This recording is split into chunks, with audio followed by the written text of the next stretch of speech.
Hello, everybody. Thank you very much for trusting us with the next 50 minutes of your time and for sticking around for the last session of the day. I'm sure it's going to be worthwhile. Firstly, I would like to call on the stage Natalya Wissink, the founder of Secret Experiences.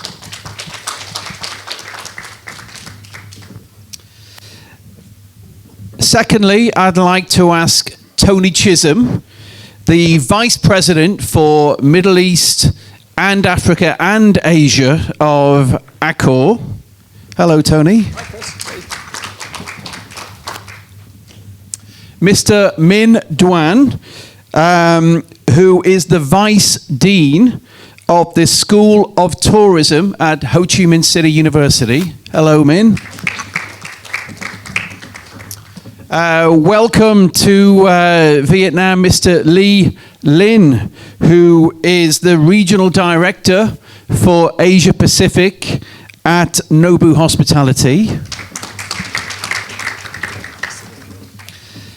And of course, Mr. Minh Chu, who is the founder and president of the Restaurant Association of Vietnam. Thank you, everyone. So for those people here who are on Instagram, which I think is most of you, if you're not already, I'm sure by the end of today you will be following the account of Secret Experiences, which is secret_experiences. Some absolutely fantastic curated events on there from Natalya. And please, can we ask you just to introduce yourself? Yes, of course. Thank you, Chris. Hi, everyone. I'm Natalya, founder of Secret Experiences. We are quite a small business compared to many businesses represented here, but we've been around for more than 5 years. We organize unique culinary, cocktail, and cultural experiences in Hoi An and Ho Chi Minh City, and are actually expanding to Hanoi this year. Hoping to expand internationally at some point too. And aside from that, we organize some private events, mostly focused on food and beverages. I am also, some of you might know that I'm a chapter leader of Travel Massive here in Ho Chi Minh City. And we are organizing events for travel and hospitality community every few months. Please follow this account too. Thank you. And Tony, that's a really substantial role that you have looking after Middle East and Africa and Asia for Accor, which from the research I did over the last couple of days, that encompasses a number of legacy and lifestyle brands. Can you share a little bit more? About my air mileage or the hotels? Whatever you feel like, yeah. Both. Yeah, thanks, Chris, and thanks to the organisers, thanks to the Caravelle for hosting the event. Can only be with you for one day, but I'm following from a distance while I'm in Saigon. I basically oversee the premium mid-scale economy hotels across the regions you've already mentioned. We won't go through that again. So I have about 900 hotels, with about 100 in development this year, but I treat all of those hotels and their owners and their teams as much as each one is special in itself, so it's not quite as procured as your company, but I guess what we're trying to do is bring the new frontier of food and beverage to Accor, and we'll talk about that hopefully a little bit throughout today's presentation. Minh, you're entrusted with bringing through the next generation of hospitalians in Vietnam. Yes. Please share a little bit more about that. Okay, hello everybody. Okay, my name is Minh. Okay, I'm the Vice Dean of the School of Tourism of the University of Economic Ho Chi Minh City, and my main job is try to make for the new generation, new labor force. Okay, for the hospitality, F&B. Last week at the same ballroom we signed the MOU with the Caravelle Hotel, and we provide on the human resources for on the high scale restaurant, high end 5-star hotel. And thank you for the question. My job now is very hectic, okay? Because number one, we train and teach for the young generation. We call it Gen Z. big problem with Gen Z, right? Okay, very creativity, but they don't have tried to logically like us before. They come to work and maybe tomorrow they leave our organization very quickly. Number one, attitude is very hard for us. Okay, number one. And my main job, beside the training and teaching, okay, we try to do the research. How, on a big organization, try to manage the young generation, young talents. Okay, number one, teaching. Number two, research. We do a lot of research on the group, hotel group, F&B group, okay, even the travel agent. And number three, we call the consultancy services. We try to transfer the knowledge, okay, sharing on the owners, F&B owners, okay, on the thing. And a big question on people say, oh, Minh, okay, what you teach at school? You think about the cleaning the table, serve the wine, or what do you teach? I said, no, we don't teach this one. The skill you can work part-time job outside the school, very easy. 3 months, 6 months, you become maybe good at job for the skill, okay? Vocational school, we don't take vocational school. Okay, we train them, number one, entrepreneurship. Number one, entrepreneurship. Because they have the ambition. They bring the Vietnamese cuisine to the world. They build the Vietnam become the capital of the culinary. They bring the bánh mì and phở to New York.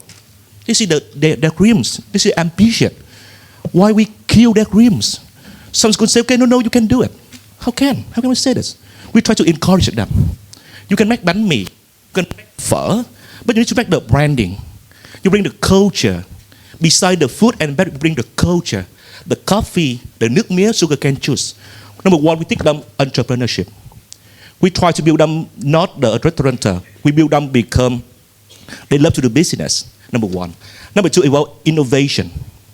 Because now you have see, we talk about the dark kitchen, the God kitchen. We don't say about we build the brick and mortar restaurant so far. No, we build the kitchen and we try to bring the food outside. Okay, so we try to teach them how to build the business model. Okay, and number three, we try to teach them the adaptability. You can work with the Gen X, Gen Y. We can harmonize with everybody iteration. So it's our main job so far. So I can share a little bit with you. Okay, hope you enjoy. Okay. We'll get ready to. We're going to drill into the detail of all of those. Thank you, Minh. Yeah. As we proceed, and just as I go to Lee, can you share what makes Nobu such a unique proposition that's on its way to Vietnam soon? Absolutely. So everyone hear me, I guess. We're probably one of the only brands that's founded on an F&B concept. Obviously, Nobu's been around for 30 years around the world, 55 restaurants. Started 30 years ago, with dreams of a celebrity chef, Robert De Niro, Nobu-san, and Hollywood producer. So the three of them together founded this concept. I mean, obviously the restaurant. And 10 years ago, they decided to get into the hotel business, and we've been just very successful because, like you said, we're so unique in the sense that nobody else is really built on an F&B foundation, and that is really our heart and soul of our business. So I guess that's what makes us so successful in the last 10 years. We're now 23 hotels and 18 in pipe. And I guess when we think about synergies and collaboration, a huge part of that is all around building communities as well. Can you quickly, just share with us an overview of what you're doing at the Restaurant Association of Vietnam, Minh? Yes, thank you, Trish. Actually, after 20 years, we really focus on contribute to build an ecosystem, a food and beverage ecosystem for Vietnam. I found that that's a big challenge, the biggest challenge of Vietnam if we want to be a culinary capital, for example. Yeah, we create a platform very soon and many kind of activity to connect many kind of stakeholder in the platform, include education. Yeah, and we believe that it will support stakeholders to connect, to work together, not only for local, but also for international. I will share more later. And we believe that in coming year, 3-4 years, we will push Vietnam into a next level in food and beverage sector to support other stakeholders. Yeah. Thank you. That's great to hear. You know, a big part of what we're going to talk about today is partnerships. Don't forget, it's a partnership between us on the stage and you guys in the audience as well. We need some good questions from you, so please do feel free to share some questions. We don't necessarily have to wait until the end. We might be able to intersperse them through the talk. Mix it up. I like it. Off script. Exactly. Yes. Yeah, Natalya. Then, so we're thinking about partnerships, and just a glance at your, the Instagram account and all the things that you've done there. Please, can you share us a couple of examples of some activations you've done recently?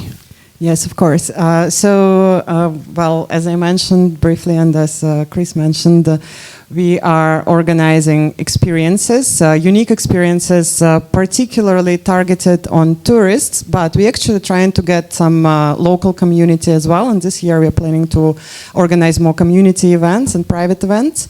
But so our main idea is to bring different local producers, F&B businesses, local chefs, craft alcohol suppliers and other businesses to create unique experience. Initially, yes, for tourists, and then for everyone else as well. So we really look out for unique businesses, for sustainable businesses, for someone creative, for modern Vietnamese cuisine. So a little bit not really opposed to both means speaking about traditional Vietnamese cuisine. We're actually trying to show, which we also love, but we're trying to show that, for example, Hoi An, where is our most operations, where we operate our modern culinary experience, has much more than just banh mi and cao lao and mi quang. Yes, those are signature dishes and must try, but we also want to show what happens there, what creative young chefs do, what are like how they incorporate different ingredients, how they do modern fusion, how they use sustainable practices, etc. For example, on our modern culinary experience, one of our partners makes vegan cheese, which is also very interesting, and it's a new trend, but it's not just because he's following some trends, he's just really curious about it. Well, all our partners we're working with and new partners we are bringing in, they understand what we are doing. They're here with us as well in terms of trying to deliver same message to people, trying to allow them to discover Vietnam in a different way. We believe it's very important to show to everyone that what Vietnam has to offer, except from traditional, well, of course, we share a lot about culture through all this modern Vietnam, of course, we share about traditions, etc. But we want to show that Vietnam is growing, changing, and tourists can discover it in a different way. Also, I just wanted to briefly mention, because I come more from a tourism, travel background than hospitality, that Vietnam has a plan to reach pre-pandemic levels in terms of tourism, tourists, international tourists coming this year, which is very exciting. Although market has shifted quite significantly, but we are getting there. And if we reach the target this year, it means that the year after, it's going to be more people. We're going to, well, probably more F&B hospitality businesses going to cater to them. I think most people here are on LinkedIn, and all of us should be following Tony Chisholm here. He shares a lot of interesting insights, and recently Tony was interviewed in one of the leading publications in our industry, sharing around your mission and your role. And one of the things you'd commented, I think, Tony, was having this almost a bookshelf of concepts that you're working on. Can you share a little bit more about that with the team? As long as people don't DM me on LinkedIn that often, because it's quite hard to keep up with. Well, I think from the subject of synergies, when I started the role in July last year, the synergy that I wanted to create was to foster a stronger accountability and relationship with our owners and investors. Because you can create the best concept, but we're not the owners, and we need to seek the support of the investors and the owners to allow us to go forward with our new hotel openings in Vietnam, or across the region. So synergy with owners, and how do you do that? You have to have a mindset as a standalone restaurant owner operator. And so one of the key principles that we are delivering to our GMs at the GM conferences, at our food and beverage academies, is food and beverage financial discipline. So this discipline fosters a whole different mindset or culture about it's my restaurant, it's my money that's going into paying for the labor, for the food, the beverage cost. And so how do we get the best outcome? Because I think the previous mindset, it's very easy to fall into the trap of, well, the hotel's paying for the electricity, the hotel's paying for the lease, and we're just occupying a space. So we're crafting a different cultural mindset with existing hotel operations and new. To your point, and to the article, I touched on some of these pillars of excellence or principles of what we want as a company moving forward, with a vision to have industry talk about Accor, not maybe at the top, but near the top of an operator selection process to involve us in their desire for a stronger food and beverage outcome. And for me, that's going to take a good couple of years before we get there. Some of the things that we're doing in relationship to synergies relates to partnerships, relates to communities. So one of the things we have discovered as a trend is this fascination that we all have around pop-ups. We all have our favorite restaurants in Ho Chi Minh City that we like to go to, but can we activate those and get you, Chris, back into our outlets more than once every 3 months, break that cycle? Because we've had to catch up because of COVID. You mentioned the different consumer trends. That's happening everywhere, every market, whether it's Dubai, Ho Chi Minh, Hanoi, Singapore, Manila. And so we're looking for different new customers, and we're finding it harder to contain their, their concentration or their focus. Some of the ways that we're doing that is partnering not only Accor restaurants. So we have a Mad Cow here in Ho Chi Minh at the Pullman. We have a Mad Cow in Bandung in Indonesia, not just doing a four hands guest chef appearance cross-pollinating between Accor brands. Yes, we're doing that, but we're partnering with reputable outlets, whether it's bars or restaurants in our cities or neighbouring cities. So I'll use Pullman Orchard Road as the most experienced. We partnered and did a 2-week promotion with David Pint and the Burnt Ends team. And we did an ROI on the exercise because I guess bringing back into the fray of food and beverage my investment background for the last 7 years, I wanted to understand what that looked like. And we took the 2 busiest F&B weeks that hotel had and compared it with the partnership pop-up for 2 weeks, and we overachieved the top line by 150% in 2 weeks. And so we've taken that a step further with the Pullman Hill Street, a little bit more advanced because they have 3 different outlets, and we're partnering with some of the top bars and restaurants out of Singapore, but also Korea. So you can go to have an experience at the Pullman Hill Street and meet the mixologist from one of the top 50 bars in Asia or top 50 bars in the world. And this invigorates the market because it's something new, and also, to you guys' point, is upskilling what we call our artists, our people, because you're getting trained by David Pint from Burnt Ends, you're getting trained by international mixologists out of Korea, out of Vietnam, out of Jakarta. So we're taking this broader fostering community, culture, cross-pollination, not sharing databases because you can't do that, but they're pushing the message out about our hotels to their clientele. I think that was a long answer, sorry. No, it's perfect. Thank you. Thanks a lot. I wonder how many people here have been to Da Nang recently. But on the main strip in Da Nang, there's this fantastic new property is coming. It's going to be Lee's place at Nobu, and just picking up from the point that Tony was making around flexibility and adaptability. Obviously, I think a lot of us know Nobu around the world for being right at the top cuisine. Is that the type of concept that you'll come to Da Nang, or will you feel like you need to tweak it and adapt it a little bit for the local market? Yeah, so lucky for us, Nobu's such a machine, right? Being 55 restaurants, 30 years experience. And I think continuity is something that the previous panels talked about. Not a pitch here, but our average stay of our senior restaurant staff is 21 years. So the average tenure, and that's probably longer than a lot of people's working career to here. Years or months? Years. Years. Months would be what he's dealing with. 21 years. Yeah, which proves why millennials are the best. So, but with that, luckily we have very strong consistency and brand standard all across the world, and we have to, right, 55 locations. So. But obviously, with every different location, we have to adapt to the local market. And with the Nang property, it's a bit of a special case because, and it's exactly because we want to localize as much as possible our physical product.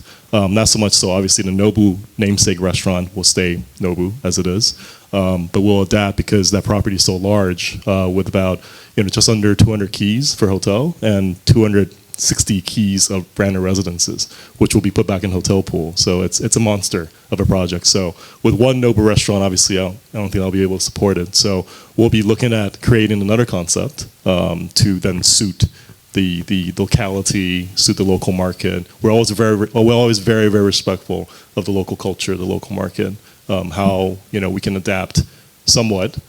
Smaller properties will be a little bit more difficult. For example, we're also in San Sebastian, in Basque Country. I mean, that's probably one of the hardest places to do a restaurant in the world with the most Michelin stars per square meter. We also have to find a way to compete in a location like that. Obviously, it's a much smaller property, but to your point, that property will be different in the sense that because of the scale, we'll have to find multiple concepts to suit that. And another good example is we have in Marbella in Spain, where we have a shared courtyard where the owners actually asked us to find them different concepts other than Nobu. So we actually helped them source Cipriani to be in the same courtyard. So we have a Cipriani, we have a Spanish tapas, there's a Nobu, and then all sharing kind of the same courtyard, which is a very beautiful scene. So yeah, we tried as much as possible to be locally relevant. Indeed, yeah. There you go. And I guess picking up on that point as well then, Min, we can see that there's a lot of, whether it's new restaurants, but particularly new hotels opening. Yes. Are we finding that the industry is well enough stocked with young talent coming through to be able to fulfill all of those positions? Yes, the big problem is on the hotel owner, restaurant owner come to our school to ask, okay, please give us the talent. I say, where? The talent, we cannot build the talent. You guys, you build the talent because you just build the fundamental skill, labor force. But when you work for them, you need to build them become the talent, number one. Number two, we talk about the sustainable tourism. Which means you need to yield the local labor in Da Nang, Cần Thơ, Phú Quốc. Don't wait for us because Saigon, Hanoi, not enough labor for them. Yes, number one. So a lot of people talk about how school to provide them. I say no. Okay, we can go along with you. We will not provide a human resource. We're not a headhunter. We are not a headhunter. Okay, so why we consult for the province, consult for the government? How can they yield the local employees? Okay, train them. We have the stock cost. We try to give them the stock cost. And in the company, on the restaurant and the hotel, we try to give them the stock exchange. They work for us. They study at a school, and a half day they work for the hotel. They combine two things. So this is the thing, some solution we can synergy with the owner and with something for the partner. Okay. Yes. Thank you.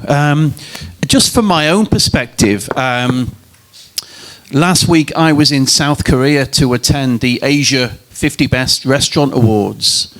I've also been involved with some initiatives with Tatler Asia, where they're looking to bring in a top 20 restaurants in Vietnam, top 20 bars in Vietnam, and amalgamate all of that up into a top 100 for Asia. One of the feelings I have is it's getting more and more challenging for Vietnam to compete with some of these other Asian countries who have access to so much investment. And sometimes when I've traveled around Hoi An or even Hanoi, I would like to have seen those areas maybe work together a little bit more as a community to drive a destination of Hanoi or of Hoi An as a culinary destination for travellers. And therefore, I think it's great, Minh, with the type of work that you're doing to develop that sense of community, already making a lot of progress in Ho Chi Minh City. But can you maybe share how the Restaurant Association of Vietnam is going to move forward to it? And there might be some rumours going around that there might be a standard, almost a kind of a Michelin-style standard of accreditation that restaurants in Vietnam could attain. Yes. I think all of you may heard about Philip Kotler when he come Vietnam. He advised that Vietnam should be a kitchen of the world, right? And Vietnam have a great potential, great advantage to develop food and beverage sector. And this year, we as a association, we are promoting a campaign that we call Vietnam Journey to become a culinary capital of the world. A series of workshops, a series of projects. We connect stakeholders to join with us. And from my own experience, I can share two projects that I involved that I think is valuable for every stakeholder in the sector.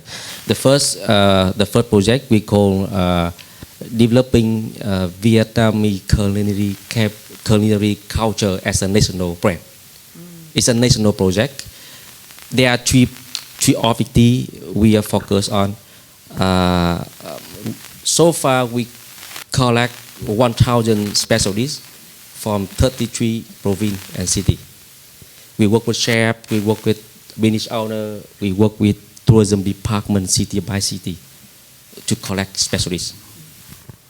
The second objective is by the end of this year, we're launching a Vietnam food map where we present all 1,000 specialists. And it's actually a platform to connect stakeholders where chefs can present their dish. We can show the culture story. We can share the location, great collection, and we believe that every stakeholder can find benefit, value from the platform.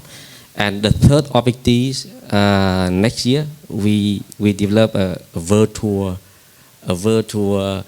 museum. Okay. Yeah. It will be support for tourism, for food tourism in Vietnam. Each of you like a tourist, before you come to Vietnam, you can look in the system, searching for chef, for venue, for restaurant, and study about the culture story. And actually, you can set up a food tour before you come to the Vietnam. Yeah, I think by this way you can taste the place before you come. So yeah, more attractive for tourists. And that's the project we engage and build food and beverage synergy for Vietnam. Another one focus on your question. Yeah. This October we have a big event called Restaurant Show, more focus on culinary economy. When we talk about economy, about culinary, there are three columns. The first, history, culture, and economic side. And for this project, we more focus on economic side of the culinary. We work with World Food Travel Association to have a strategy plan for Vietnam, for food tourism this year. And we're planning to award 2-3 cities in Vietnam to be a culinary capital. Yeah, it's awarded by globally. And we're planning for a rating and ranking system. You mentioned 50 Best, right? We call Lang Liu Award. It's a local rating and ranking for local strategy. And what does that mean? Lang Liu? What does... Lang Liu, name of a king of Vietnam. King of Vietnam. He should be a master chef of Vietnam. The first master chef of Vietnam. Yeah, and very famous. Yeah. And just regarding that, would that be almost following the Michelin style of a star selected in street food, or would it be kind of one level across the piece? Yeah, it's a professional rating and ranking like Michelin concept. Like we have mystery shopper, and they look in the system and follow the criteria direct food, ambient, service, and sustainable factor. Yeah, for each restaurant they evaluate. And we have many kind of restaurant, fine dining, casual dining, even street food. Yes. And just in response to a question from the audience, would that stretch across into Vung Tau as well? Vung Tau. Will we be able to cover the region of Vung Tau? Restaurants in Vung Tau would be included in your classification. Vung Tau is my hometown. Yeah. 20 years ago, when I graduated from Switzerland, I bring a group of experts to Vung Tau already to try do something for my hometown, but it's not the right time. And so far, I still waiting to do something for Vung Tau. And last year we had the first event about seafood, and we planning to have an annual event focused on seafood festival, and another one is planned for this year. However, I think not easy for Vung Tau to develop a destination for food and beverage. I think it takes time. Yes, that's my opinion. I mean, I'd imagine if there was to be a restaurant concept in Vung Tau, you'd want to take advantage of the fantastic ingredients there. Of course, when I stayed in Vung Tau, I stayed in the Pullman Hotel. Tony, would you have any thoughts about what should be the best concept for Vung Tau? I haven't been to Vung Tau for a little while, but the recipe remains the same, whatever the region or location. And we can talk to death about market research, but at the end of the day, it's about making a decision on what it is that you want to have as your concept, your brand narrative. And one of the problems we have in industry, and more so in hotels than in standalone restaurants, is we try to be all things to all customers, and we see menus that have an array of dishes from Australia, South America, French, Mexican, and a bit of Asian fusion. So we think we're actually accomplishing so much, but we don't have clarity on the concept. So to those questions, it's about dialing in or dialing up what your concept is meant to be. If it's Italian, go with Italian. If it's Italian Vietnamese fusion, go with that. Don't have 100 items on your menu list. Have a narrative story. Make sure all the employees and the team understand what that story is so they can make it relative to the customer and create those magical touch points that are linked with whatever the concept is. So I believe that you can create any concept as long as it's crystal clear to not only you, your team, but also to the customer. They're not sort of wondering what they might get out of the experience when they walk into the restaurant. I thank the audience for another question here, asking, when do we think some of the big high-end regional or international F&B brands will come to Vietnam? And I'd maybe just flip the answer to that, because we have one of the biggest high-end, best brands on the way to Vietnam. And maybe the question there is to Lee, why did you come to Vietnam? What was attractive about Vietnam for Nobu? Well, for us, it's always, we're very owner-centric. So we follow our owners, right? The owners think, we have a lot of owners that own multiple Nobus. Some own 2, 3. We have a family from Mexico that owns 6 Nobus. So with that, we always follow our owners who understand the market, who are local, And we learn from the owners. We never say, hey, there's our brand standard, here it is, go make it happen here and there. But for us, we follow the owner. So obviously there is a local owner who believes it's the right time for Nobu to enter the market in Vietnam. And interestingly, we just started in Da Nang because that's one of the more pressing projects. But I can see ourselves doing a lot more in Vietnam, definitely. So yeah, so it's not just a matter of time, but it's all based on owners. I think James made a point earlier about working with the right owner, and I think we take that very seriously because obviously we have only one brand, unlike Tony here. With a lot of owners and 900 hotels, we can't even imagine that scale. For us, we're one brand, so for us it's extremely important to find the right partner.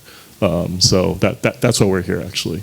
So we like to go with our owners as partners to tackle a market together. And huge outbound opportunities. So establishing brands here. And I'll use Mad Cow, the steakhouse at Pullman. We now have 5 in Asia, and we've got another 6 in development across Middle East and Asia. And so the outbound Vietnamese that have an affiliation or connection, stickiness with that brand, they're actually looking for it in other locations because they're comfortable with it when they're traveling. They've been to the one in Ho Chi Minh City, and it works. I'm just calling out, why are people putting anonymous? Can't we find out what their names are? Like, really? Sorry, I just wanted to break the room up with that. Next question. You need to delegate these questions. We're running out of time, Chris. Well, and I'm worried about all his notes. Have you seen how many notes he's written? My God. Well, I'd say the bravest person in this audience is clearly Herbert. He's put his name down on there. So we really should read this question out next. And again, I guess we'll come back to you, Minh, on this one, and maybe follow up with you, Minh, as well. Make use of those copious notes, of course. But how is the Vietnamese Restaurant Association addressing issues and low hygiene standards in the industry? Yes, to become a culinary capital, this is one of the biggest challenges of Vietnam. Many of my friends, when they come to Vietnam, they complain us about this. And as a association role, we last month we have a meeting with National Restaurant Association America. Yeah, they have a great program on hygiene standard and productivity, improve productivity from the restaurant. And we are planning to work with NRA. They have great, online program and schedule. And in this year, we plan to work with them to launching some hybrid course, online and offline for restaurant owner in Vietnam through workshop by workshop. And with that, I hope step by step we improve this issue for restaurant in Vietnam, especially independent outlet. Yeah.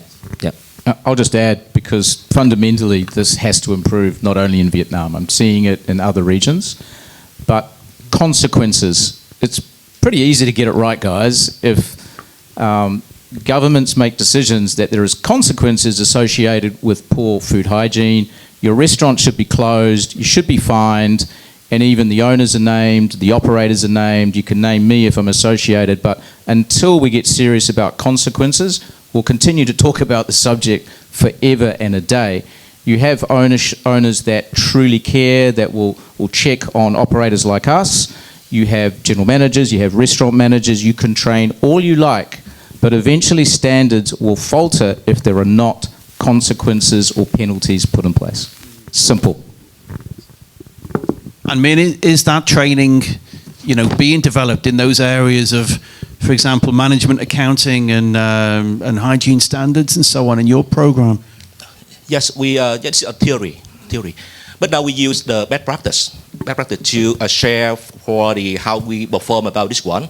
Okay, so why I take notes? Okay, maybe on the question I take note for the answer already. Okay, so I can share a little bit. Okay. Cheating, I'm reading here. Yeah, my man job ethic. Number one, the Vũng Tàu. Okay, so think about Vũng Tàu, you think about the seafood, but now no. Okay, because before we try to invest for the seafood restaurant, big hotel, big restaurant in Vũng Tàu, but we say no. Because actually ingredient, the seafood is not from Vũng Tàu, another region. And the cost is too high. And if you ask my advice, I say you can build a standalone restaurant. The model easy for you to control because the hotel very hard for the purchasing. Okay, you can very hard to the market structuring. Okay, number one. I love the question about the managed cost and increase the profit. This is the big problem for on the business, not the restaurant. How to reduce the cost and increase the profit margin. Okay, for our, okay, we try to do the menu engineering. We cost analyze it for every dish in the menu. We try to find every dishes, they have a handable line or not.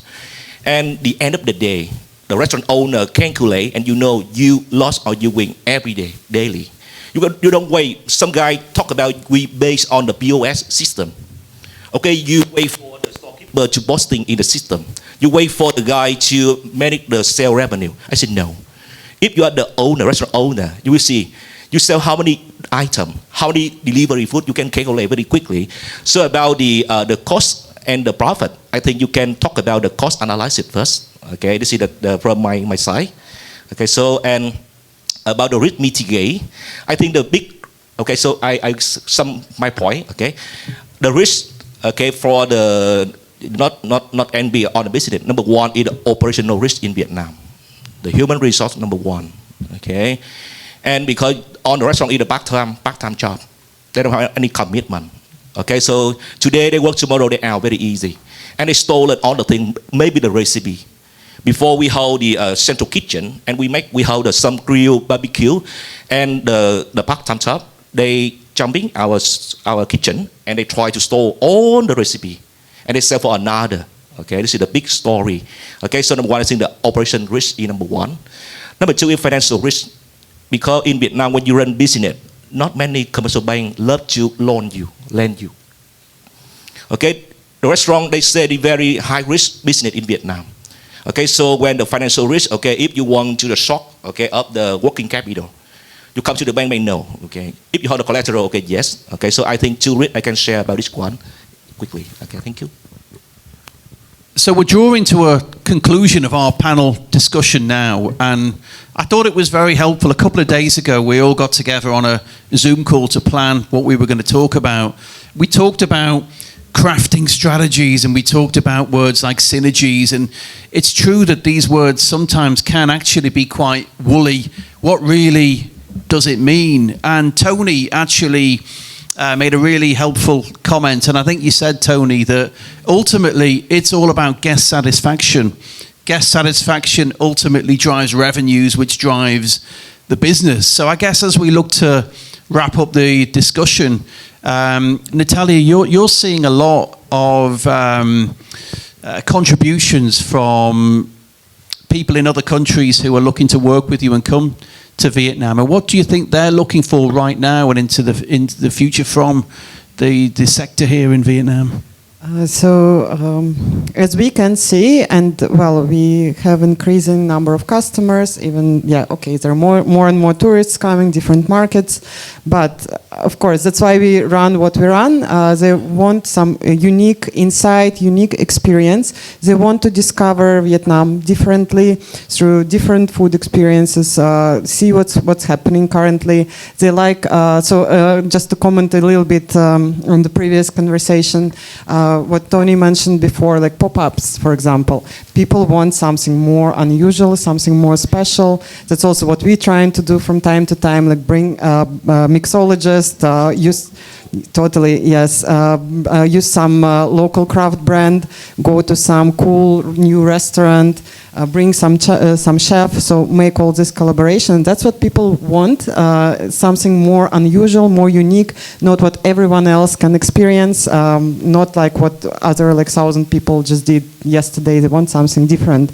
And also, generally for all of us to collaborate, and we have here very different types of brands, and we talked to, actually most of us already had a chat before, and we see how we can all collaborate in different ways, because we are here for the same reason, and that's how we can get more customers, whether they are locals or tourists, to experience some cool, interesting projects. Okay, and Lee, come on, give us a sneak peek. A few things about what the guests are going to be able to expect, or have their expectations exceeded, and when might we expect to see that at Nobu Da Nang? We're probably looking about 2 to 3 years down the line for opening. But as always, we focus on the balance, right? Obviously, consistency of the Nobu experience. Wherever we go, which is very, very crucial to us, and that's why we're successful. But at the same time, we focus on local experiences, like what Natalya was saying, and that's always important to us. And for example, we have a hotel in Chicago. We are not in the midst of all those competitors, where the luxury hotels are. We're in the West Loop, which is a very interesting neighborhood, with a lot of old warehouses, cold storage, slaughterhouses. So we can say we're kind of the founder of the new community in that neighborhood, which we're excited about. And so we look to do that in different places that we go. We create a vibe, we create a community, and that community will hopefully then benefit everyone else, all the stakeholders that reside there, work there, and all the locals. So that's important to us as well, about half and half. So we want to balance that. Okay, and I'm sure most, if not everybody in this room, are all foodies. Most of us are based in Saigon. Here I am with the president of the Restaurant Association of Vietnam. I've got to ask you, give us a few tips.